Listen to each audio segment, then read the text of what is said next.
تو یہ جناب اپنے بزرگوں کے بارے میں کبھی یہ جملے نہیں بولیں گے کہ ہمیں حدیثیں نہ بتائیں. اللہ کے نبی علیہ السلام یار تمہارے بابے تو نہیں چھوڑ کے گئے.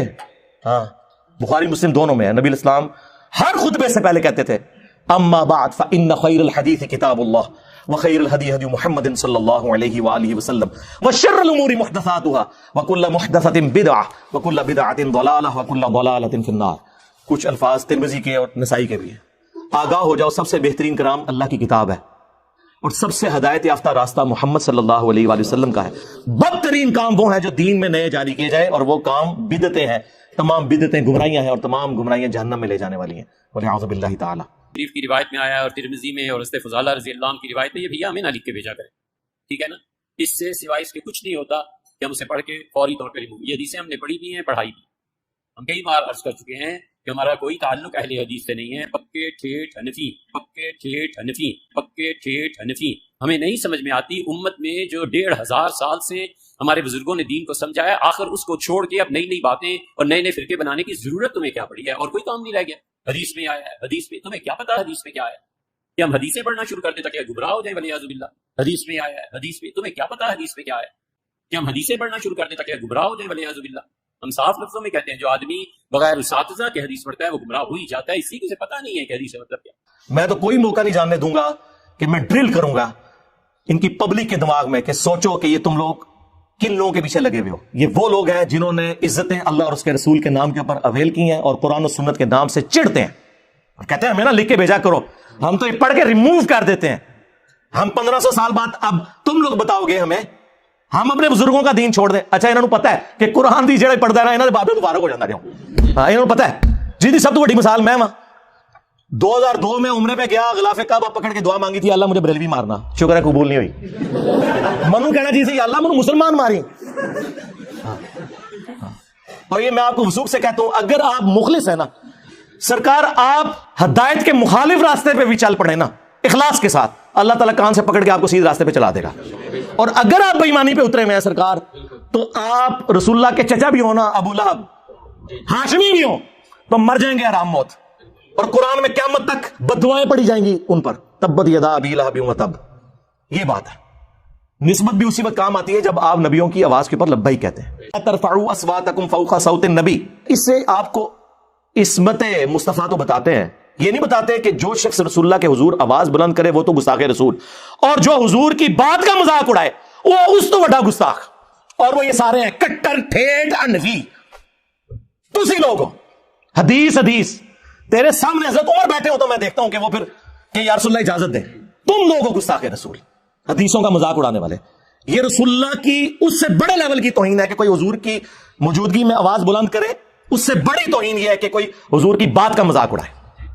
وہ تو صحابہ کا نہیں اللہ نے برداشت کیا حالانکہ انہوں نے مذاق نہیں اڑایا. اب مجھے بتائیں کہ وہ اللہ ایسے لوگوں کے ساتھ کیا کرے گا جو نبی علیہ السلام کے فرامین کا یوں مذاق اڑاتے ہیں. کہ ہم حدیثیں پڑھنا شروع کر دیں تاکہ گمراہ ہو جائیں والعیاذ باللہ. حدیث میں آیا ہے حدیث میں تمہیں کیا پتا حدیث میں کیا ہے؟ حدیث حدیث حدیث پڑھ کے گمراہ ہو جائیں گے. ظاہر ہے وہ تو انہوں نے خود ہی بول کے کہا کہ ہم 1500 سال سے اپنے بزرگوں اور کیڑا 1500 سال تو تھوڑے بزرگوں کا دین ہے. نہ آپ کے عقیدے قرآن سے ثابت نہ آپ کے بخاری مسلم سے ثابت. کیڑا 1500 سال 1100 سال کیا کرو اور نال حدیث سنایا کرو بخاری مسلم کی کہ سب سے بہتر زمانہ میرا پھر صحابہ کا پھر تابعین کا پھر تبع تابعین کا. اس کے بعد جھوٹے لوگ پیدا ہوں گے امانت میں خیانت کریں گے اور موٹاپے کو پسند کریں گے. اور تسی نے بعد والے ہو جی پرانے بزرگوں کو نہیں مانتے. پرانوں کے تو آپ منکر ہو. تم لوگ درمیانوں کو مانتے ہو. پرانے ویسے تھے جیسا کہ ہم ہیں. کون سے عقیدے تمہارے قرآن و سنت سے ثابت ہے؟ میں کٹر ٹھیٹ انفی. کیڑا انفی؟ کٹر انفی دیوبندی 1866 میں دیوبند مدرسہ بنا ہے. 1500 سال نہیں سرکار 150 سال پہلے تسی آئے ہو دنیا چ. اس سے پہلے دنیا کا کوئی مسلمان اپنے آپ کو دیوبندی نہیں کہتا تھا. اور 1904 کے اندر اعلیٰ حضرت نے بنایا منزل اسلام بریلی کا مدرسہ. اس سے پہلے دنیا کا کوئی مسلمان اپنے آپ کو بریلی نہیں کہتا تھا. کہانی کرانی بند کرو. پکے ٹھیٹ حنفی پکے ٹھیٹ حنفی. اور پھر آپ ہیں کٹر ٹھیٹ حنفی. کیڑے حنفی ہو؟ المحنت والے یا اسام الرحمن والے؟ آنا دار تھلے ہوں تو پکے ٹھیٹ حنفی پکے ٹھیٹ حنفی. یہ دونوں حنفی ہیں جی. اے دسنا ہے کہ وچ الالی حنفی کیڑا ہے. الالی یعنی وہ میں روحانی طور پر ہی بات کر رہا ہوں. وہ دوسرا آؤٹ آف ویڈلاک کی طرف نہ چلے جائیے گا. ٹھیک ہے. اور کوئی فروئی اختلاف نہیں. سرکار زمین آسمان کا فرق ہے. ایک دوسرے کی تکفیر ہے. تو کون سا کٹر ٹھیٹ حنفی ہے کہ جو کروڑوں بریلویوں کو کافر اور مشرک سمجھتے ہیں؟ پکے ٹھیٹ حنفی پکے ٹھیٹ حنفی. یا تو وہ کٹر ٹھیٹ حنفی ہے جو کروڑوں دیوبندیوں کو گستاخ رسول سمجھتے ہیں، یعنی کافر ہی ہو گئے نا. ان کا میاں لوگ کیا کہیں گے، یعنی آپ یہ جو حرکتیں کر رہے ہیں لوگ کیا سوچیں گے، آپ یہ کیا کر رہے ہیں. اشرف تھانوی صاحب نے کسی کم سن لڑکی سے شادی کرنی تھی تو اپنے مرید کے ذریعے ایک جھوٹا خواب، ظاہر میں تو اسے جھوٹا خواب، شیطانی خواب ہی سمجھتا ہوں، گھڑوایا. اور دیکھیں بیوقوف کتنے اپنے رسالوں میں چھاپتے رہے، عالم داد رسالے میں یہ تھانوی رسول اللہ بھی خود چھاپا ہے. یہ نہ سمجھے کہ میں نے کوئی گن پوائنٹ پہ کہ میں تھوڑی بےزتی کرنی ہے تو تسی چھاپو. بھائی میں نے تو والد صاحب کی بھی پیدائش سے پہلے کا یہ رسالہ چھپتا ہے، 100 سال ہو چکے ہیں. تو اس رسالے میں انہوں نے ایک تو یہ واقعہ لکھا، اور ایک اور رسالے میں عالم داد میں انہوں نے لکھا کہ ایک مرید نے خواب دیکھا ہے کہ حضرت عائشہ جو ہیں سلام اللہ علیہا وہ تھانوی صاحب کے گھر آئی ہیں. تو تھانوی صاحب پتہ کیا کہتے ہیں، اس کی تعبیر میں نے یہ کی کہ کوئی کم سن لڑکی میرے ہاتھ لگے گی. دیکھ رہا ماں کو ہے، اور پھر وہ اس کی تعبیر کرتے ہیں کہ چونکہ نبی علیہ السلام کی جب شادی ہوئی تھی سیدہ عائشہ کے ساتھ تو وہ کم عمر تھیں، تو حضرت عائشہ کا میرے گھر آنا اس کا مطلب یہ ہے کہ میرے عقد میں بھی کوئی کم سن لڑکی آئے گی. یعنی یہ جو آج کے صرف مفتی نہیں ہے جو مطلب مریدنیوں سے یا شاگردنیوں سے شادیاں کرتے ہیں، پرانے میں یہی کچھ سمجھے. اور تختہ مشق کس کو، اما عائشہ کو سلام اللہ علیہا.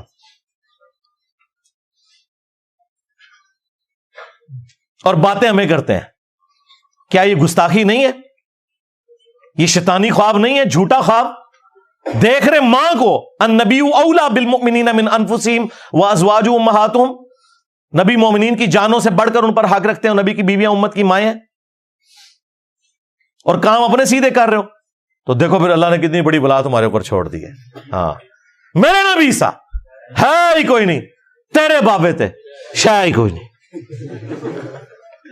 تو یہ پبلکلی ہوا ہے، کمرے میں نہیں ہوا. اور دیکھیں نقل کون کر رہا ہے، اشرف تھانوی صاحب اپنی منڈی ٹھوک گئے تھے. اسی روایت ثلاثہ میں لکھا ہے کہ مدرسہ دیوبند کے جو بانی تھے قاسم نانوتوی، ان کو رشید احمد گنگوئی نے عوامی اجتماع کے اندر اپنے ساتھ چرپائی پہ لٹایا عاشق صادق کی طرح، یہ اس میں لکھا ہوا. اور پھر ان کے یہ سینے کے بٹن کھول کے سینے پہ ہاتھ پھیرا. جو آپ سمجھ رہے ہیں وہی کچھ ہو رہا تھا. ہاں کیونکہ قاسم نوتوی صاحب نے یہی سمجھا. ان کا میاں لوگ کیا کہیں گے، یعنی آپ یہ جو حرکتیں کر رہے ہیں لوگ کیا سوچیں گے، آپ یہ کیا کر رہے ہیں.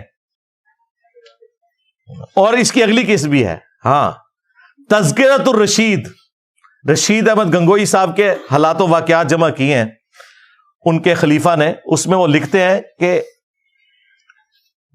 رشید احمد گنگوئی صاحب کہتے ہیں کہ ایک رات میں نے خواب میں دیکھا کہ قاسم میاں، وہی قاسم نوتوی صاحب جن کو انہوں نے بستر پہ لٹایا تھا نا اپنے ساتھ، اور وہ چیخیں مار رہے تھے، میاں میاں کر رہے تھے، وہ خواب میں بھی ان کا پیچھا نہیں چھوڑتے تھے. ظاہر ہے آپ دن کو جو کچھ سوچیں گے وہی کچھ خواب میں آئے گا. وہ کہتے ہیں میں نے دیکھا قاسم میاں دلہن کی شکل میں میرے خواب میں آئے ہیں. اور پھر آگے بھی جو ہے نا، ہاں وہ بھی انہوں نے اس میں ذکر کیا ہے. ہاں وہ ہم کیمرے میں دکھا دیں گے. اور پھر اس کی تعبیر انہوں نے کی کہ اس سے مراد یہ کہ وہ میرے شاگردوں کو آگے لے کے چلیں گے، یعنی یہ روحانیت کے لیے. یہ نہیں انہوں نے کہا کہ میں نے اپنی دلہن کو قاسم کی شکل میں دیکھا، نہیں، وہ کہتے ہیں قاسم نوتوی دلہن کی شکل میں میرے خواب میں آئی، اور پھر وہ نفع بھی ہمیں ایک دوسرے سے پہنچائی. یہ سارا کچھ لکھا ہوا ہے اس میں. اور کتاب کا نام ہے حقائق اولیاء ارواح ثلاثہ، اولیاء اللہ کی یہ کرامات اور حقائقیں لکھ رہے ہیں. تو کہہ رہے ہیں میاں لوگ کیا کہیں گے. تو آگے سے گنگوئی صاحب کو پھر بھی حیا نہیں ہے، انہوں نے کہا بھائی کہنے دو لوگوں کو، ہاں جو بھی کہیں، ہم نے ایسے ہی کرتے رہنا. اور علم کی اس لگن کے بعد اصل کام ہمارے زمانے میں جو کرنے کے ہیں وہ یہ کہ جس فیلڈ میں عمر لگائی ہے اسی فیلڈ کے ٹاپ تک پہنچو. بس چھوڑ دو حدیث پڑھنے کو اور اس کو چھوڑ دو حدیث پڑھنے کو اور اس کو. مفتی سعید صاحب سے میں ریکویسٹ کرتا ہوں کہ المہند کے جو 3 عقیدے میں نے بتائے ہیں، پوری آل دیوبندیت، آل حنفیت، جو امام حنیفہ کی طرف جھوٹ عقیدے منسوب کیے ہوئے ہیں، المہند میں ریٹن تمہارے 35 علماء دیوبند نے انکلوڈنگ اشرف تھانوی نے سائن کیے ہیں. نمبر 1 انہوں نے کتاب کا نام رکھا ہے المہند علی المفند. احمد بریلوی کو انہوں نے سٹھیایا ہوا بابا کا ہے. ٹھیک ہے جی, یہ میں نے آپ کے اخلاقیات بزرگوں کے بتائے ہیں, اشرف علی تھانوی نے اس کے اوپر سائن کیے ہیں. اس کے بعد اس میں تو کئی عقیدے ہیں جن کے اوپر گرفت ہو سکتی ہے, میں نے صرف 3 دیے ہیں تاکہ آپ کے لیے آسانی ہو جائے, ٹو دی پوائنٹ بات کر لیں. جو امیر تنظیم ہے اس وقت شجاع الدین شیخ صاحب حافظہ اللہ تعالی, میں ان سے ریکویسٹ کروں گا کہ آپ نے جو مجھے مشورہ دیا وجادلہم باللتی ہی احسن, تو یہی مجادلہ حسن طریقے سے کرتے ہوئے آپ نے اپنے فرقہ دیوبندیہ جس سے اس جماعت نے جنم لیا ان کی اصلاح کی کوشش کریں گے اپنے انداز میں. مواد میں آپ کو دے دیتا ہوں, آپ نے ان کو آسان طریقے سے بتانا ہے کہ یہ عقائد قرآن و سنت کے بالکل منافی ہیں. اور اس کے لیے میں کوئی تاریخ کی کتاب نہیں اٹھا رہا, کوئی ملفوظات شریف نہیں اٹھا رہا, میں دیوبند کے عقیدوں کی ٹیکسٹ بک جو ہے المہند علی المفند, ہند کی تلوار ایک سٹھیائے ہوئے بابے, ایک پاگل انسان کے اوپر, اور پاگل انسان انہوں نے اعلی حضرت بریلوی کو کہا. ہاں جی, اس سے آپ کو کچھ حوالے دوں گا اور میں آپ سے ریکویسٹ کروں گا کہ یہ جو حوالے ہیں نا ان کو آپ نے آسان طریقے سے مجادلہ کر کے ان کو بھی سمجھانا ہے اور ان کے ماننے والوں کو بھی سمجھانا ہے. پہلے تو کتاب کا نام احمد بریلوی کو انہوں نے مفند کہا, یہ آپ نے ان کو سمجھانا ہے کہ ہمارے بزرگوں نے غلطی کی ہے, یہ سمجھانے کا انداز نہیں ہوتا. دوسرا, انہوں نے اس میں لکھا کہ احمد بریلوی اور ان کی پوری جماعت ایک شیطانی لشکر ہے جو ہم پہ حملہ آور ہوا ہے, جیسا کہ انبیاء کرام پر شیاطین حملہ آور ہوتے تھے, علماء دیوبند رضی اللہ عنہم پر یہ حملہ آور ہوئے ہیں. 14ویں صدی کے مولویوں رضی اللہ عنہم. تو شیطان کا مطلب یہ ہے کہ کافر کہہ دیا نا, شیطان انبیاء پہ مسلمان شیاطین حملہ آور ہوتے تھے, کافر ہوتے تھے. اچھا, تیسرا اس میں انہوں نے کہا کہ محمد بن عبد الوہاب صاحب کی پوری جماعت جو ہے یہ وہابی فرقہ اہل حدیث, یہ خوارج کی ایک جماعت ہے, ان کو خارجی کہا. یہ آپ نے آسان طریقے سے انہیں سمجھانا ہے. چوتھی بات, اس کتاب کے اوپر آپ کے حکیم الامت اشرف علی تھانوی صاحب اور ڈاکٹر اسرار صاحب کے حکیم الامت اشرف علی تھانوی صاحب کے سگنیچر ہوئے ہوئے ہیں, اور 30 علماء کے مزید سگنیچر ہیں, جس میں آپ کی جماعت کے بزرگان دین یوسف لدھیانوی صاحب بھی اور یہ لوگ بھی شامل ہیں سارے. بعد والے بھی اس میں اپنے سگنیچر وقت کے ساتھ ایڈ کر کے نا اس کو یعنی انڈورس کرتے رہتے ہیں. تو آپ نے یہ بتانا ہے کہ اشرف علی تھانوی صاحب نے اس طرح کی کتاب کو انڈورس کیوں کیا. ٹھیک ہے جی, 4 باتیں ہوں گی. 5ویں بات, اس میں عقیدہ انہوں نے لکھا ہے کہ ہم بزرگوں کی قبروں اور سینوں سے فیض لینے کے قائل ہیں. ہم بزرگوں کی قبروں اور سینوں سے فیض لینے کے قائل ہیں, اس طریقے پہ نہیں جو عوام میں رائج ہے, اس طریقے پہ جو خواص میں ہے. اب وہ خواص میں کون سا ہے وہ آپ نے ہمیں بتانا ہے. انہوں نے تو آپ کو نہیں بتانا, ہم بتا دیتے ہیں کہ کیا ہے خواص کے اندر. بتا دیں کس طریقے سے بتائیں قبروں سے. جی انہوں نے بتایا ہوا ہے, اشرف تھانوی صاحب نے خود اس کی شرح میں کتاب لکھ دی ہے روایت ثلاثہ. اس میں انہوں نے لکھا ہے کہ قاسم نانوتوی صاحب مرنے کے 6 سال کے بعد خواب میں نہیں بیداری میں اپنی قبر سے نکلے, دیوبند کے 2 مولویوں کی صلح کرا کے دوبارہ قبر میں واپس چلے گئے, اور جس مولوی کے پاس آئے تھے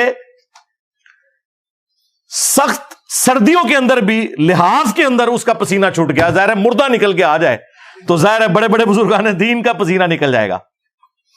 تو یہ قبر سے جائز طریقے سے یوں فیض ملتا ہے. ہاں بریلوی کریں تو علماء سو تو اڈے کرن پھر سو نہیں ہوئے گا. اور میں دسنا تو پھر سو کر دینے. اور سینوں سے فیض وہ بھی انہوں نے بتایا. ہاں اسی روایت ثلاثہ میں لکھا ہے کہ مدرسہ دیوبند کے جو بانی تھے قاسم نانوتوی, ان کو رشید احمد گنگوئی نے عوامی اجتماع کے اندر اپنے ساتھ چرپائی پہ لٹایا عاشق صادق کی طرح, یہ اس میں لکھا ہوا. اور پھر ان کے یہ سینے کے بٹن کھول کے سینے پہ ہاتھ پھیرا. جو آپ سمجھ رہے ہیں وہی کچھ ہو رہا تھا. ہاں کیونکہ قاسم نانوتوی صاحب نے یہی سمجھا. ان کا میاں لوگ کیا کہیں گے, یعنی آپ یہ جو حرکتیں کر رہے ہیں لوگ کیا سوچیں گے, آپ یہ کیا کر رہے ہیں. یہ مفتی عبدالعزیز کی ویڈیو تو ابھی نکلی ہے نا, اور باقی لوگوں کی یہ پرانوں کی میں بتا رہا ہوں. اس زمانے میں کیمرہ ہوتا تو ویڈیو بھی آپ کو دکھا دیتا. ہاں ظاہر ہے یہ جلسوں کی ویڈیوز بناتے ہیں نا, تو یہ پبلکلی ہوا ہے, کمرے میں نہیں ہوا. اور دیکھیں نقل کون کر رہا ہے؟ اشرف تھانوی صاحب اپنی منجی ٹھوک گئے. اور کتاب کا نام ہے حقائق اولیاء ارواح ثلاثہ, اولیاء اللہ کی یہ کرامات اور حقائقیں لکھ رہے ہیں. تو کہہ رہے ہیں میاں لوگ کیا کہیں گے؟ تو آگے سے گنگوئی صاحب کو پھر بھی حیا نہیں ہے, انہوں نے کہا بھائی کہنے دو لوگوں کو, ہاں جو بھی کہیں, ہم نے ایسے ہی کرتے رہنا. اور اس کی اگلی قسط بھی ہے, ہاں تذکرۃ الرشید, رشید احمد گنگوئی صاحب کے حالات و واقعات جمع کیے ہیں ان کے خلیفہ نے. اس میں وہ لکھتے ہیں کہ رشید احمد گنگوئی صاحب کہتے ہیں کہ ایک رات میں نے خواب میں دیکھا کہ قاسم میاں, وہی قاسم نوتوی صاحب جن کو انہوں نے بستر پہ لٹایا تھا نا اپنے ساتھ, اور وہ چیخیں مار رہے تھے, میاں میاں کر رہے تھے, وہ خواب میں بھی ان کا پیچھا نہیں چھوڑتے تھے. ظاہر ہے آپ دن کو جو کچھ سوچیں گے وہی کچھ خواب میں آئے گا. وہ کہتے ہیں میں نے دیکھا قاسم میاں دلہن کی شکل میں میرے خواب میں آئے ہیں. اور پھر آگے بھی جو ہے نا, ہاں وہ بھی انہوں نے اس میں ذکر کیا ہے, ہاں وہ ہم کیمرے میں دکھا دیں گے. اور پھر اس کی تعبیر انہوں نے کی کہ اس سے مراد یہ کہ وہ میرے شاگردوں کو آگے لے کے چلیں گے, یعنی یہ روحانیت کے لیے. یہ نہیں انہوں نے کہا کہ میں نے اپنی دلہن کو قاسم کی شکل میں دیکھا, نہیں, وہ کہتے ہیں قاسم نوتوی دلہن کی شکل میں میرے خواب میں آئی ہیں, اور پھر وہ نفع بھی ہمیں ایک دوسرے سے پہنچا. یہ سارا کچھ لکھا ہوا ہے اس میں. تو میں نے کہا اگر کسی کو یہ نہ پتا چلے کہ بزرگوں کی قبروں اور سینوں سے فیض کیا ہے تو میں خود ہی آپ کو اس کی تشریح کر دوں. ابھی قرآن و سنت کی روشنی میں اس کا پوسٹ مارٹم چھوڑ رہا ہوں, جو میں نے کہا میں چھوڑ دوں گا, وہ میں قرآن و سنت کی روشنی میں جو پوسٹ مارٹم ہے وہ چھوڑ رہا ہوں. فی الوقت یہ کہیں سے بھاگے نہ, میں آپ کو وہ ساتھ بتا رہا ہوں. یہ 5 باتیں ہو گئی. چھٹی بات, المہند علی المفند میں انہوں نے لکھا کہ رسول اللہ کی قبر مبارک اللہ تعالیٰ کے عرش, کعبہ اور کرسی سے بھی افضل ہے. عرش سے افضل رسول اللہ کی قبر مبارک کو انہوں نے ڈکلیئر کیا. کسی آیت اور حدیث کا حوالہ نہیں دیا, کوئی دلیل پیش نہیں کی, صرف ایک جو اپنے بزرگوں کی قبروں کے ساتھ لوگوں کو جوڑنے کے لیے نبی الاسلام کی قبر مبارک کے بارے میں ایک جھوٹا عقیدہ بیان کیا. اس کا میں پوسٹ مارٹم قرآن و سنت کی روشنی میں آلریڈی کئی دفعہ کر چکا ہوں. آپ نے یہ بتانا ہے یہ عقیدہ نکالا کہاں سے ہے. تو آپ کو یہ کہیں گے کہ اصل میں نا انسان کی جو قبر کی مٹی ہے اسی سے اس کا خمیر اٹھایا جاتا ہے.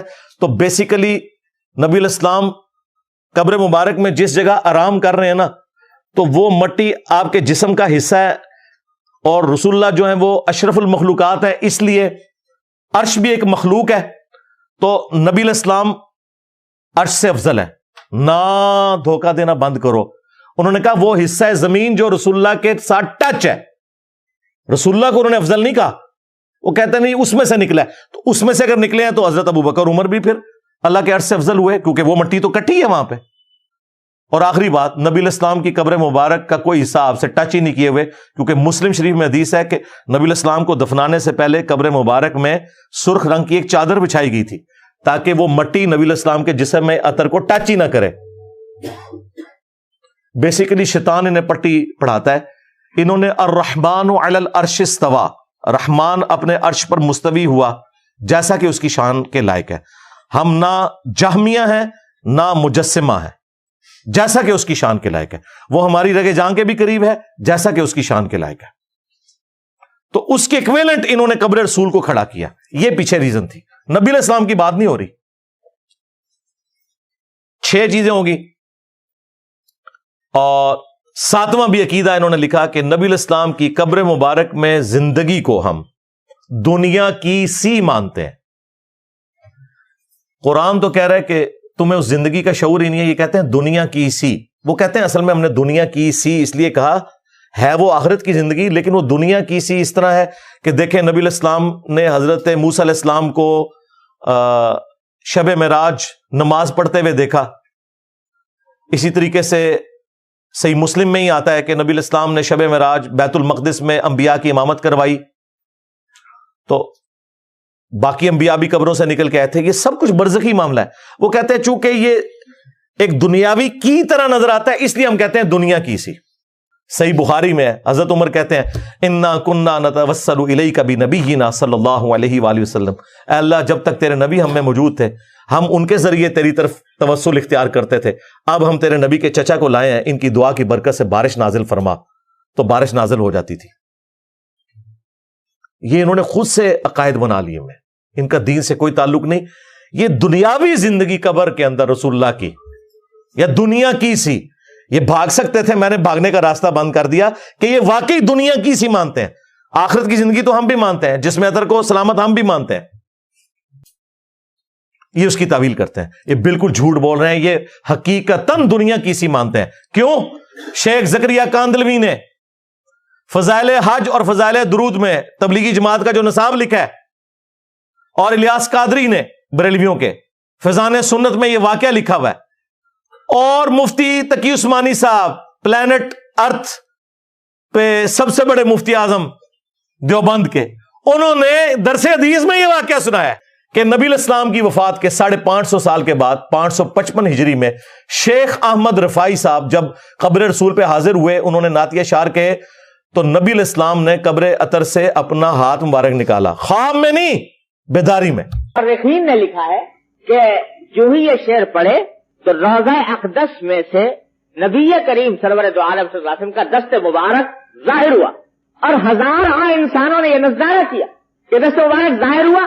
احمد کبیر رفاعی رحمۃ اللہ نے دست مبارک کو بوسہ دیا اور دست مبارک پھر واپس آیا۔ اتنا عظیم الشان واقعہ ان کے ساتھ پیش آیا، اور یہ مورخین نے متعدد تاریخوں میں لکھا ہے، اور لکھا ہے کہ ہزارہ افراد کی موجودگی میں یہ واقعہ پیش آیا۔ اندازہ کرو اے درس حدیث ہو رہا ہے، اور کہتے ہیں 90,000 لوگوں نے اس منظر کو دیکھا، اور ان منظر دیکھنے والوں میں شیخ عبد القادر جیلانی کا نام بھی ذکر کیا جاتا ہے، اور شیخ احمد رفاعی نے چوما۔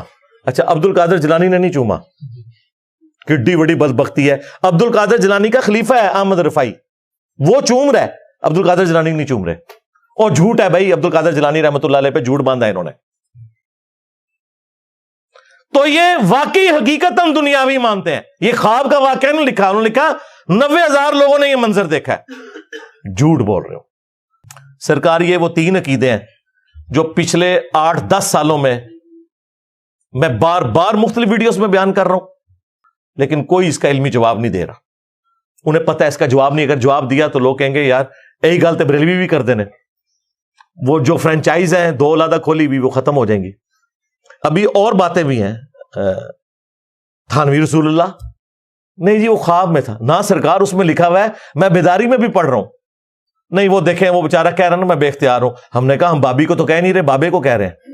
بابے کو جب اس نے خط لکھا تو بابے نے کہا اس میں تسلی تھی، تیرا پیر اشلی تھانوی متبع سنت ہے، اس لیے تو نے اپنے پیر کے نام کا کلمہ پڑھا ہے۔ تو کیا ابو بکر، عمر، عثمان و علی کے بیعت کرنے والے صحابہ کرام یا تابعین ان کے ناموں کا کلمہ پڑھتے تھے؟ تو تھانوی رسول اللہ، اور اس میں ہے اللہم صلی علی نبینا اشرف علی، ہاں جی یہ بھی لکھا ہوا ہے۔ اس کا جواب بھی وجادلہم باللتی ہی احسن کے تحت آپ نے دینا ہے۔ رسول اللہ کی قبر اللہ کے عرش، کرسی، خانہ کعبہ سے افضل ہے۔ ہم یہ کہتے ہیں یہ کون سی آیت اور حدیث ہے، کون سی قطعی الدلالہ دلیل ہے آپ کے پاس؟ ظنی الدلالہ نہیں چاہیے، قطعی الدلالہ، جس سے آپ نے عقیدہ اخذ کیا ہے کہ رسول اللہ کی قبر اللہ کے عرش سے افضل ہے۔ رسول اللہ کی ذات نہیں، قبر مبارک اور اس کا وہ حصہ جو آپ کے جسم سے ٹچ ہے، آپ کے جسم کو نہیں، اس قبر کو۔ پھر ہم آپ سے پوچھیں گے کہ صحابہ کرام کے پاس تو حضور کے اپنے اوریجنل بال تھے، نبی علیہ السلام کا اپنا جو بال مبارک ہے نا وہ آپ کی قبر مبارک سے زیادہ عزت رکھتا ہے کیونکہ وہ آپ کے جسم کا ٹکڑا ہے۔ تو کیا صحابہ کرام نے کہا کہ حضور کا بال جو ہے، یہ کہا بخاری میں کہ رسول اللہ کا ایک بال میرے پاس ہونا دنیا اور دنیا میں جو کچھ ہے اس سے بڑھ کر مجھے عزیز ہے، یعنی دنیا کی ہر دولت سے بڑھ کر۔ کسی صحابی نے نہیں کہا کہ رسول اللہ کا بال مبارک اللہ کے عرش سے افضل ہے۔ آپ کے جو ٹھیٹ حنفی بزرگوں نے یہ عقیدہ لکھا ہے، یہ کس آیت اور حدیث سے ثابت ہوتا ہے؟ ٹائم قیامت تک ہے۔ اور تیسرا عقیدہ بتایا تھا کہ انہوں نے المحنت میں لکھا ہے ہم رسول اللہ کی قبر میں زندگی کو دنیا کی سی مانتے ہیں۔ وہ کہتے ہیں نہیں، دنیا کی سی سے مراد ہے کہ جسم سلامت ہے، نہ سرکار۔ آپ کے فضائل اعمال والے بزرگ نے فضائل حج اور فضائل درود میں شیخ زکریا کاندلوی نے لکھا ہے کہ رسول اللہ کی وفات کے 550 سال بعد فزیکلی رسول اللہ نے اپنے قبر مبارک سے ہاتھ باہر نکالا تھا، اور 90,000 کا مجمع موجود تھا، شیخ احمد رفاعی نے چوما، اور یہ واقعہ آپ کے مفتی اعظم پلانٹ ارتھ دیوبند مفتی تقی عثمانی نے بیان کیا ہے، ریکارڈنگ میں موجود ہے۔ ہمیں بتائیں کس آیت اور حدیث سے ثابت ہے کہ نبی علیہ السلام اپنی قبر مبارک سے ہاتھ باہر نکالا کریں گے؟ اس کے کاؤنٹر نیریٹو کے اوپر میں نے کئی حدیثیں بیان کی ہیں.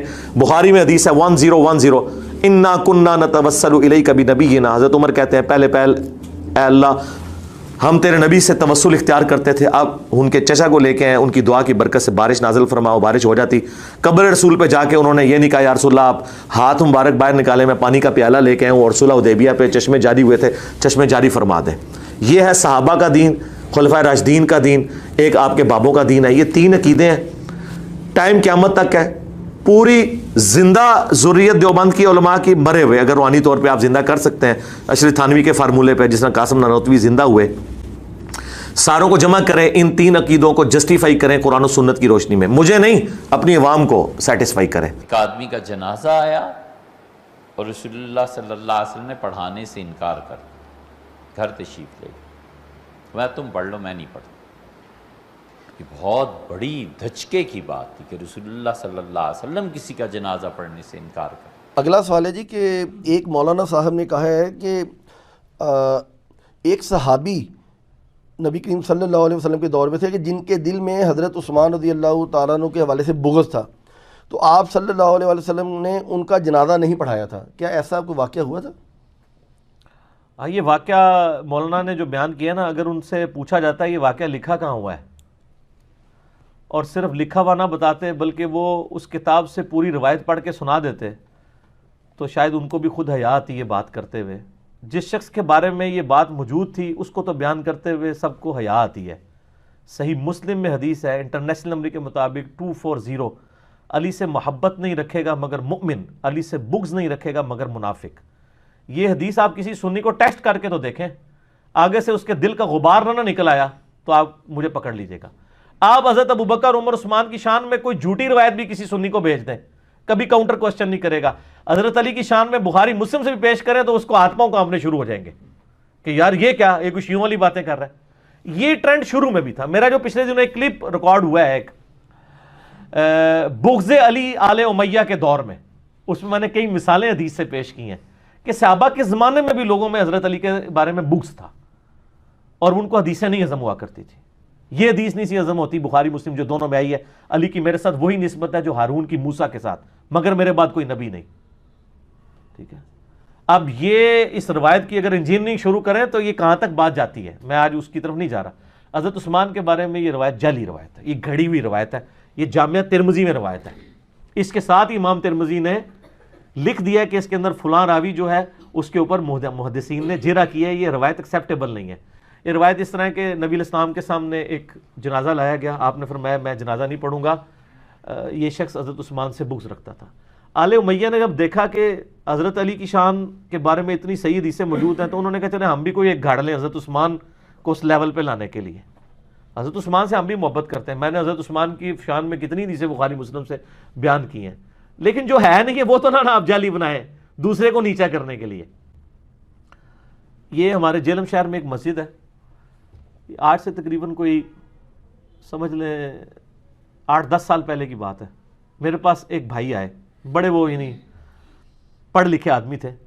مجھے کہتے ہیں جی میں نے آج ایک مولانا اہل حدیث ہیں ان کے پیچھے جمعہ پڑھا ہے، تو انہوں نے حضرت عثمان کے بارے میں ایک حدیث بیان کی ہے. اچھا یہی والی حدیث. تو کہتے ہیں میں نے ان سے اس حدیث کا ریفرنس مانگا ہے، اگلا جمعہ آ گیا ابھی تک ریفرنس نہیں ان کو مل رہا. تو مجھے بتائیں یہ حدیث ہے؟ میں نے کہا پہلے تو ان علماء سے پوچھیں کہ جن کو یہ ریفرنس ہی نہیں مل رہا کہ حدیث کہاں ہے تو انہوں نے بیان کیوں کیے ممبر کے اوپر. کہتے ہیں جی میں نے تو اس سے بڑی بات ان سے پوچھی تھی کہ کیا نبی علیہ السلام کے اصحاب میں ایسے لوگ بھی تھے جو حضرت عثمان سے بغض رکھتے تھے؟ تو صحابی کو آپ کہہ رہے ہیں کہ وہ حضرت عثمان سے بغض رکھتا ہو، تو وہ کون سے تھے لوگ؟ کیسے ہو سکتا ہے یہ؟ اگر ہے تو وہ کون سے لوگ ہیں؟ دو ہی آپشن ہے نا، یا تو ہوں گے نہیں یا ہیں تو وہ بتائیں کون سے ہیں. تو میرے پاس آیا تو میں نے کہا میرے بھائی یہ تو روایت ترمذی میں ہے اور یہ روایت ہی جعلی ہے. کہتا جی شکر الحمدللہ، مجھے پہلے ہی لگتا تھا کہ یہ روایت ہی جعلی ہوگی. تو یہ روایت بالکل جعلی روایت ہے، کوئی ایسی حدیث موجود نہیں ہے. حضرت عثمان غنی رضی اللہ تعالیٰ عنہ کی شان میں کئی اور احادیث بخاری مسلم میں موجود ہیں. آپ مشکات کی 30 جلد کھول کے حضرت عثمان کا چیپٹر نکال لیں. نبی علیہ السلام نے ان کو 3 موقع کے اوپر جنت کی بشارت دی ہوئی ہے، 10 مبشرہ میں وہ شامل ہیں. نبی علیہ السلام کی 2 بیٹیاں یک بعد دیگرے ان کے عقد میں آئی ہیں، ذو النورین ہیں، اتنے فضائل موجود ہیں، تو ان کو بیان کرنا چاہیے بجائے یہ کہ آپ جھوٹی. حضرت ابوبکر کے بارے میں بھی مشہور کیا ہوا، اکثر وہ بتا رہے ہوتے ہیں کہ جی وہ حضرت جبرائیل علیہ السلام جو ہے وہ سدرۃ المنتہا پہ رک گئے، نبی علیہ السلام اس سے بھی آگے چلے گئے، حالانکہ یہ ہے ہی نہیں کہیں پہ. سدرۃ المنتہا ہی اس کا نام ہی المنتہا ہے. تو حضرت ابوبکر نے کہا میں ہوتا تو میں حضور کے ساتھ میں بھی آگے چلا جاتا. یہ لوگ سبحان اللہ کہہ رہے ہوتے ہیں کہ جی کتنے عشق دی گل ہے، میں سڑ جاندہ پر نال جاندہ. ٹھیک ہے نا، یعنی اللہ کی نافرمانی کرتا. حضرت ابوبکر کیا نعوذ باللہ اللہ کی نافرمانی کریں گے اگر یہ ہوتا بھی. تو جبرائیل نے تو اللہ کی تابع داری کی ہے نا، وہ تو ایک قدم آگے نہیں بڑھا کرتے تھے، یعنی وہ ہر اس چیز سے پیچھے ہٹ جاتے تھے جس میں کوئی نہ کوئی ایسا شائبہ ہوتا تھا کہ اللہ اور اس کے رسول کی مخالفت ہے. تو یہ روایت کمزور ہے جی. اچھا یہ ان کا ایٹیچیوڈ کیا اپنے بابوں کے فتووں کے بارے میں کبھی ہوگا؟ کبھی یہ مفتی کہے گا کہ میں بہشتی زیور کے مجھے والے نہ بھیجا کرو، میں بہشتی زیور پڑھوں اور گمراہ ہو جاؤں، میں فتاوی عالمگیریہ پڑھوں اور گمراہ ہو جاؤں؟ یہ کیا ہر وقت تم نے فتاوی شامی، رد المختار، در مختار لگائی ہوتی ہے، یہ مجھے نہ بھیجا کرو؟ کبھی یہ بات کریں گے؟ تو اس سے آپ اندازہ لگائیں کہ یہ اپنے بزرگوں کو جو رسپیکٹ دیے ہوئے ہیں نا وہ پیغمبروں سے بڑھ کے دیے ہوئے ہیں. آپ کو تو سناتے ہیں نا آیت اوے تم لوگوں نے عزتیں ویل کی ہیں اللہ اور اس کے رسول کے نام کے اوپر، چندے اکٹھے کیے ہیں، جدادیں بنائی ہیں، کوئی محنت سے نہیں کمایا تم لوگوں نے، اللہ رسول کے نام کا کھا رہے ہو اور بات یہ کرتے ہو کہ حدیثیں ہمیں سناؤ ہم گمراہ ہو جائیں گے. عزتیں ویل کی اللہ اور اس کے رسول کے نام کے اوپر، سواریاں سوار کی مکے اور مدینے کی آوازیں لگا کر اور پھینک دی جا کے دیوبند میں اور بریلی میں. غدار ہو تم رسول اللہ کے صلی اللہ علیہ وسلم، پکے غدار ہو. اسی لیے دیکھو پھر اللہ نے تمہارے اوپر چیز کیا چھوڑی ہے. ہاں نبی کے جیسا ہے ہی کوئی نہیں، بابے تھے شاہی کوئی نہیں. حدیثیں نہ سناؤ میں، تنوسی فتاوی شامی سنائیے، در مختار کے حاشیہ رد المختار، جس میں لکھا ہے کہ اگر آپ کو یقین ہو کہ اپنے خون اور پیشاب سے سورہ فاتحہ ماتھے پر یا تعویذ لکھنے سے شفا ہو تو آپ کر سکتے ہیں. اے تیرے بابے نہیں کٹر ٹھیٹ انفی، بول کہ تیرے بابے نے گستاخی کی ہے. کوئی زیادہ پرانا نہیں ہے، 1252 ہجری میں یہ مرا ہے ابن عابدین شامی. کسی کی جرت نہیں کہ اختلاف کر جائے. یہ ان کو لکھ کے بھیجے نا، ہاں اس کو پڑھ کے کوئی گمراہ نہیں ہوتا. حدیث کو پڑھ کے گمراہ ہوتے ہیں اس لیے کہ حدیث ان کے خلاف، قرآن کے خلاف، کیونکہ یہ تو ہوئے کٹر ٹھیٹ حنفی. عزتیں ویل کر رہے ہیں اللہ اور اس کے رسول کے نام کے اوپر، چندے کھا رہے ہیں اللہ اور اس کے رسول کے نام کے اوپر عز و جل و صلی اللہ علیہ وآلہ وسلم، اور توہین انہی کی کر رہے ہیں. اور یہ کہہ رہے ہیں کہ جی حدیثیں پڑھ کے گمراہ ہوں گے. نبی علیہ السلام تو ہمیں یہی کہہ کے گئے. صحیح مسلم میں حجۃ الوداع کا خطبہ نکال کے دیکھیں، نبی علیہ السلام نے فرمایا میں اپنے باتوں میں وہ چیز چھوڑ کر جا رہا ہوں جس سے مضبوطی سے پکڑ لو گے کبھی گمراہ نہیں ہوگے، وہ اللہ کی کتاب ہے. مسلم شریف میں صرف کتاب اللہ کا ذکر ہے. سنت کو ماننا کتاب اللہ ہی کو ماننا ہے. من یطیع الرسول فقد اطاع اللہ. البتہ ایک حسن درجے کی روایت المستدرک للحاکم میں ہے، وہاں پہ کتاب اور سنت دونوں کا ذکر ہے کہ ان دونوں کو مضبوطی سے پکڑ لینا. کوئی بابا پکڑنے کے لیے نبی علیہ السلام نے نہیں فرمایا. حالانکہ نبی علیہ السلام کے پاس تو وہ بابے تھے جو چھوڑے بھی جا سکتے تھے. کون؟ صحابہ کرام، اہل بیت، خلفاء راشدین. لیکن نبی السلام کو پتا تھا کہ کچھ عرصے بعد انہوں نے بھی تو فوت ہو جانا ہے. آج کی ڈیٹ میں جو رسول اللہ کا سٹیٹس ہے وہی اہل بیت کا اور صحابہ کرام کا سٹیٹس ہے. سب دنیا سے چلے گئے. البتہ قرآن دنیا میں موجود، سنت کا ریٹن ریکارڈ موجود، اس لیے حضور نے وہ بات کی جو آخری انسان تک کے لیے بچنی تھی. اور پھر اس کو سپر سیڈ کرنے والا خطبہ غدیر خم کا خطبہ صحیح مسلم کے اندر، اے لوگوں آگاہ ہو جاؤ میں بھی ایک انسان ہوں، قریب ہے کہ اللہ کا قاصد یعنی موت کا فرشتہ میرے پاس آئے اور میں اس کی دعوت قبول کر لوں. میں اپنے باتوں میں 2 بھاری چیزیں چھوڑ کر جا رہا ہوں. ان میں سے پہلی چیز اللہ کی کتاب ہے، اس میں ہدایت ہے، اس میں نور ہے. تم اللہ کی کتاب کو پکڑو، اپنا تعلق اس کتاب کے ساتھ مضبوط کرو. اللہ کی کتاب اللہ کی رسی ہے، جو اسے پکڑے گا ہدایت پر ہوگا، جو چھوڑ دے گا گمراہ ہو جائے گا. زید بن ارقم کہتے ہیں کہ رسول اللہ پھر ہمیں بار بار کہتے رہے اللہ کی کتاب، اللہ کی کتاب، اللہ کی کتاب. اور پھر فرمایا دوسری بھاری چیز میرے اہل البیت ہیں، میں اپنے اہل البیت کے بارے میں تمہیں اللہ کا خوف دلاتا ہوں. اور یہ جملہ آپ نے 3 دفعہ ریپیٹ کیا. لیکن امت بالکل الٹ چلی، نہ قرآن کو پکڑا نہ اہل بیت کو زندہ چھوڑا، بالکل الٹ چلی. تو نبی علیہ السلام تو بات ہی قرآن سنت اہل البیت کی کر رہے ہیں، یہ اپنے بزرگوں کو لے کے چل رہے ہیں. ان لوگوں کا کیا لینا دینا میرے بھائی؟ نہ انہوں نے قرآن پڑھا صحیح طریقے سے، نہ اگر پڑھا تو پھر اس کے ساتھ یہ غداری کی ہے کہ کہہ رہے ہیں ڈائریکٹ پڑھو. یار یہ غداری تو کوئی فزکس کا پروفیسر اپنی کتاب کے ساتھ نہیں کرتا. آج تک کسی فزکس کے پروفیسر کو سنا ہے کہ آئنسٹائن کی تھیوری آف ریلیٹیوٹی نہ پڑھنا گمراہ ہو جاؤ گے، یا کوئی انگلش کا پروفیسر کہے کہ آکسفورڈ کی ڈکشنری نہ پڑھنا گمراہ ہو جاؤ گے. اس سے بڑھ کر میں میکینیکل انجینئرنگ میں نے کی ہوئی ہے، جب کبھی بھی بڑے مجمع میں میں نے اپنی کلاس کے اندر ٹیچر کی غلطی نکالی نا کتاب سے تو اس نے ہمیشہ کہا تھینک یو. مولوی کی آپ غلطی نکالو گے نا تھینک یو. یعنی ایک دنیاوی ٹیچر جسے یہ سمجھتے ہیں ہم تو اس تعلیم کو بھی دین کا حصہ سمجھتے ہیں, فزیکل فنامنا آف نیچر کی تعلیم ہے, سائنس کی. وہ اپنی کتابوں کے غدار نہیں ہیں, یہ لوگ اپنی کتابوں کے غدار ہیں, اور اس سے بڑھ کر ان کتابوں سے کھا رہے ہیں. انہی ناموں کے اوپر انہوں نے عزتیں ویل کی ہیں. اتنی بے ایمانی اس طرح کون کرتا ہے؟ یہ لوگ کرتے ہیں. میں کٹر ٹھیٹھ حنفی, اور پھر وہ کہتے ہیں جناب کہ وہ جی یہ تو سیوطی نے لکھا ہے. او بھائی سانو کی دی تو حوصلہ دیو. ہم جب قرآن و سنت کے دلائل کی روشنی میں حضرت معاویہ رضی اللہ تعالیٰ عنہ, حضرت مغیرہ ابن شعبہ رضی اللہ تعالیٰ عنہ, حضرت عمر بن عاص رضی اللہ تعالیٰ عنہ سے اختلاف رکھ سکتے ہیں, تو تواڈے امام تے شاہی کوئی نہیں, سیوطی نے لکھا. سیوطی کون سا پرانا ہے یار؟ 500 سال پہلے ہوا, 500 سال بعد میں بھی سیوطی بنا ہوں گا, میں تو ہونی بن گیا تھے. ہاں سیوطی نے اتنا مجمع ویکھیا ہونا ہے, چھڈ دیو, انج کوئی پڑھدا ہے؟ کوئی علمی گل کرو.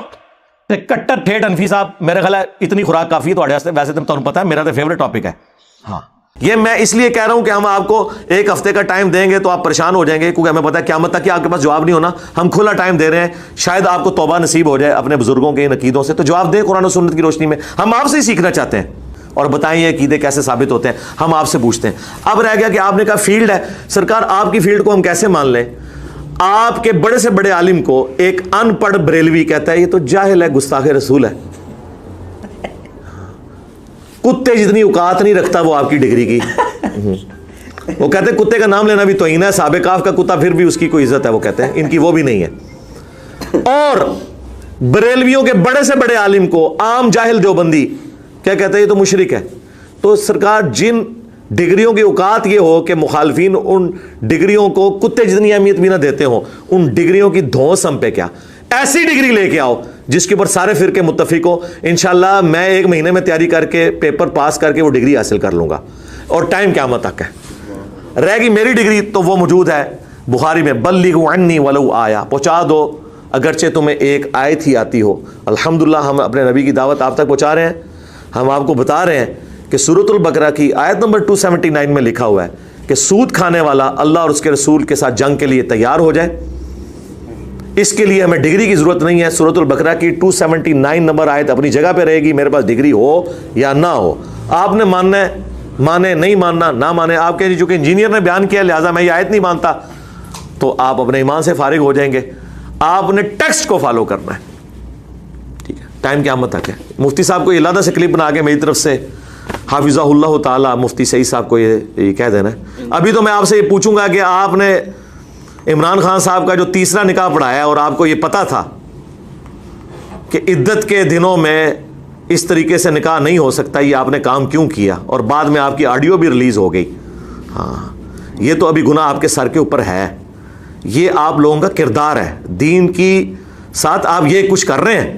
ہاں سنن نسائی میں حدیث ہے, ایک صحابی نے کٹھی 3 طلاقیں دے دی تھی. دوسرے جب حضور نے فرمایا نا کہ میں زندہ ہوں اور اللہ کی حدیں توڑی جا رہی ہیں, دوسرے صحابی نے کہا تھا یا رسول اللہ اجازت دے میں اسے قتل کر دوں. ہاں اور آپ نے اللہ کی حدوں کو توڑا کہ عدت کے دنوں کے اندر نکاح کروایا. تو کوئی اور صحابی ہوتا تو اجازت ہی مانگتا, لیکن ہم تو صرف علمی اختلاف کرتے ہیں. صلو علی محمد وآل محمد, اللہم صلی علی محمد وعلی آل محمد واصحاب محمد وازواج محمد وامت محمد اجمعین الی یوم الدین, آمین.